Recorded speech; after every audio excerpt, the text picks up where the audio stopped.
Who had conferred Gopinath Bordoloi with the title লোকপ্ৰিয়? লোকপ্ৰিয় উপাধিটো কোনে প্ৰদান কৰিছিল গোপীনাথ বৰদলৈক? ইয়াৰ উত্তৰটো হৈছে জয়ৰাম দাস দাউলত ৰাম। এবাৰ পিছৰ প্ৰশ্নটো হ'ল Which one is the second most populous city in Assam? অসমৰ দ্বিতীয় জনবহুল নগৰ কোনখন? ইয়াৰ উত্তৰটো হৈছে শিলচৰ।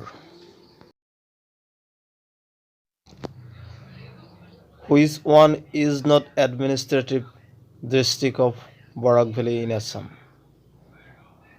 Barak Valleyৰ কোনখন জিলা প্ৰশাসনিক নহয়? ইয়াৰ উত্তৰটো হৈছে Dima Hasao. Which one is the only left tributary of Barak River? বৰাক নদীৰ কোনখন নদী উপনদী হয়? ইয়াৰ উত্তৰটো হৈছে সোনাই ৰিভাৰ। সোনাই নদী হৈছে বৰাক নদীৰ উপনদী।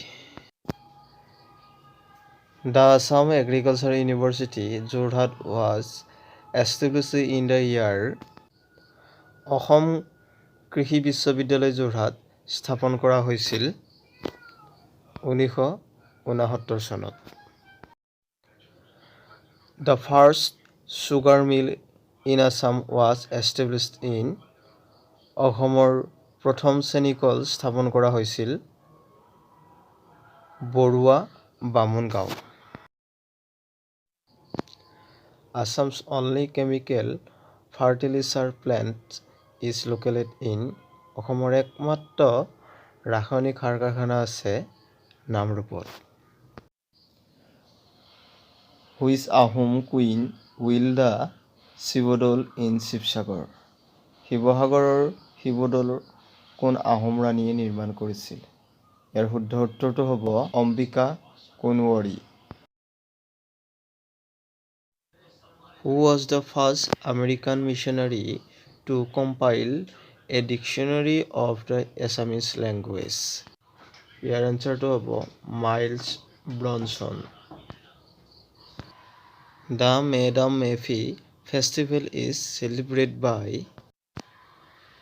Madam Mefi উৎসৱটো হয় আহোমৰ। In which of the district the Jonbeel Mela held every year? প্ৰত্যেক বছৰে কোনখন জিলাত জোনবিল মেলা পতা হয়? ইয়াৰ উত্তৰটো হ'ব Morigaon district. Jatinga village is located in which district? Jatinga কোন জিলাত অৱস্থিত? ইয়াৰ শুদ্ধ উত্তৰটো হ'ব ডিমা হাছাও।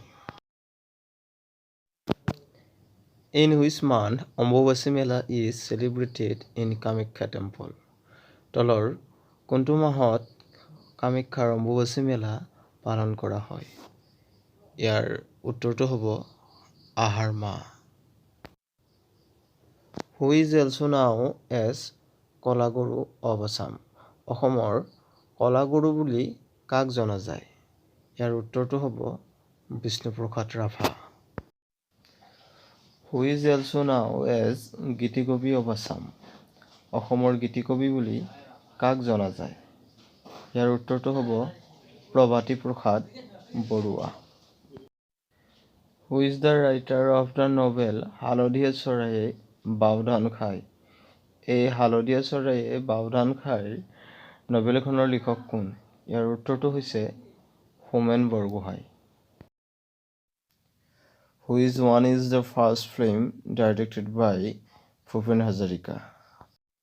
ডক্টৰ ভূপেন হাজৰিকাৰ পৰিচালনাৰ প্ৰথম বোলছবিখনৰ নাম কি আছিল? ইয়াৰ উত্তৰটো হ'ব এৰাবতৰ সুৰ।